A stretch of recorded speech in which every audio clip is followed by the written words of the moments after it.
మనకు కాకుండా చేసి గద్దల్లాగా తన్నకపోతే తెలంగాణ ఉద్యమంలో మొట్టమొదటి పాదయాత్ర నేను చేపట్టింది అమ్మకు జోగులాంబ తల్లి వారికి దండం పెట్టి జోగులాంబ టు గద్వాల పాదయాత్ర నేను చేయడం జరిగింది.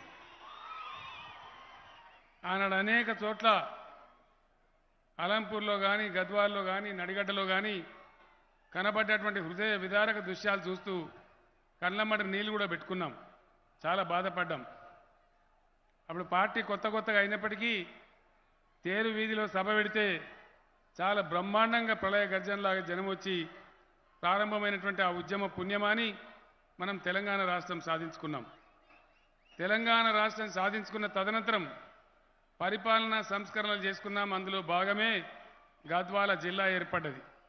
గద్వాల జిల్లా ఏర్పడమే కాదు, ఈరోజు రాజభవనాలను కల్పించేటువంటి సెక్రటేరియట్ అంత గొప్పగా ఉండేటువంటి కలెక్టరేట్ ఆఫీసు పోలీస్ భవనాలు కూడా ప్రారంభించుకున్నాం.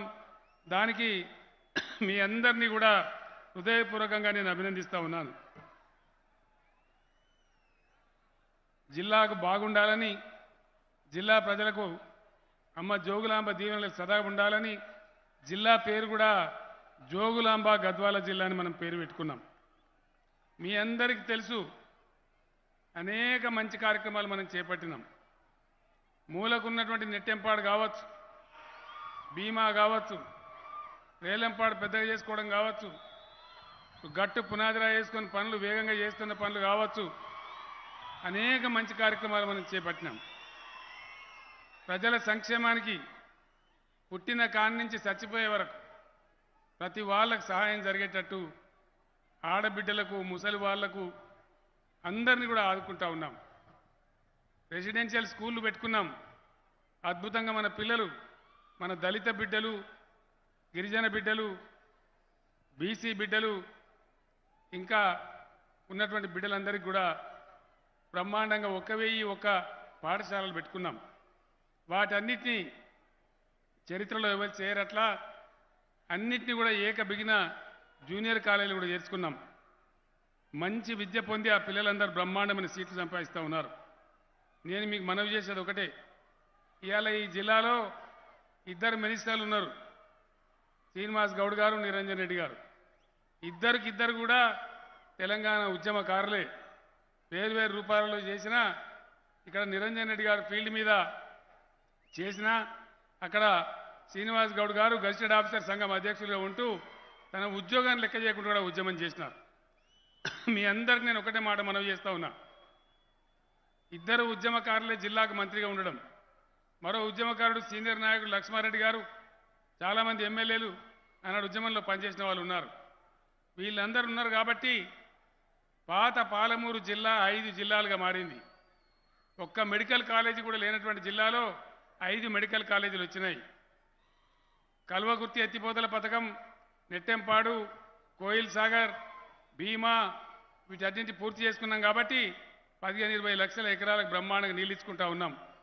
24 గంటలు కరెంట్ ఇచ్చుకుంటా ఉన్నాం. భారతదేశంలో ఎక్కడ కూడా ఇవ్వరు, ఫ్రీ కరెంట్ ఇచ్చుకుంటా ఉన్నాం. రైతు బంధు సాయం చేసుకుంటా ఉన్నాం. బ్రహ్మాండంగా పనులు జరుగుతూ ఉన్నాయి. మీ అందరికీ తెలుసా విషయం. గతంలో కేసీఆర్ కన్నా దొడ్డుకున్నోళ్ళు, కేసీఆర్ కన్నా ఎత్తుకున్నోళ్ళు చాలామంది మంత్రులైనరు. మీరందరూ కూడా చూసినారు.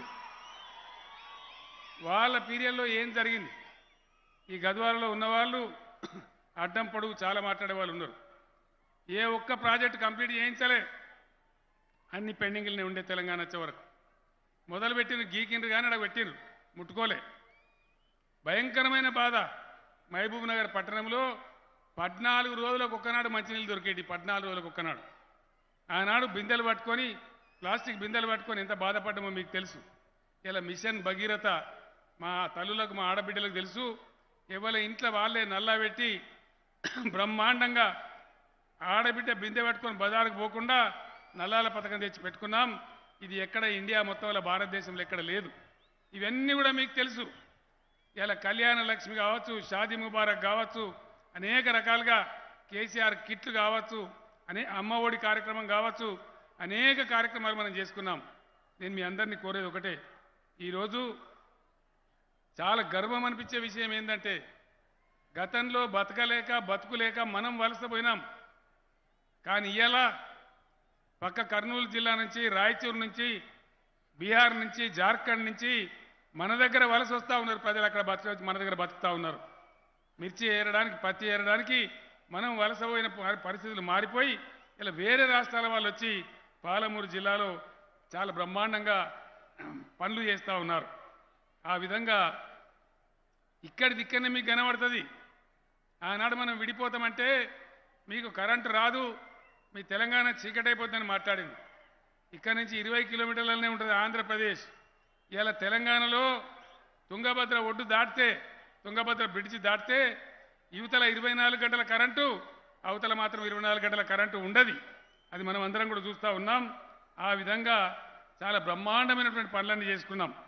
నేను మీతో కోరేది ఒకటే, ఇవాళ కొంతమంది దళారీలు మోపై కడుపు నిండా ఎప్పుడు పనిచేయని వాళ్ళు, ప్రజల కోసం ఆలోచించని వాళ్ళు, వాళ్ళ జమానా అంతా కిందిమి చేసిన వాళ్ళు ఇలా ధరణి తీసేస్తామని మాట్లాడుతూ ఉన్నారు. ధరణిని తీసేసి బంగాళాఖాతంలో వేస్తారట. అంటే ఏమవుతుంది? ఇలా ధరణి వల్ల బ్రహ్మాండంగా మన ఇంటికి వచ్చి డబ్బులు పడతా ఉన్నాయి. రైతు బంధు డబ్బులు నేను హైదరాబాద్లో అక్కడ వేస్తే నేరుగా మీ బ్యాంక్ అకౌంట్లో జమ అవుతూ ఉన్నాయి. అదేవిధంగా ఎవరైనా రైతు చచ్చిపోతే 5 లక్షల రూపాయలు 10 రోజుల లోపలనే వచ్చి వాళ్ళ బ్యాంకులో జమ అవుతూ ఉన్నాయి. అదేవిధంగా రైతుల వడ్లు అమ్మితే గతంలో నెలలు పట్టేది, రైస్ మిల్లుల చుట్టూ, బీట్ల చుట్టూ, సేట్ల చుట్టూ తిరిగేది. కానీ ఈరోజు వడ్లు అమ్మితే కూడా ప్రభుత్వం కొంటా ఉన్నది. మీ గ్రామాలలో చక్కగా పైసలు వచ్చి బ్యాంకులో పడతా ఉన్నాయి.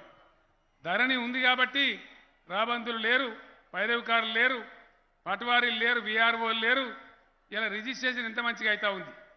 10 నిమిషాలలో రిజిస్ట్రేషన్ అయిపోతుంది, 5 నిమిషాలలో పట్టా అయిపోతుంది.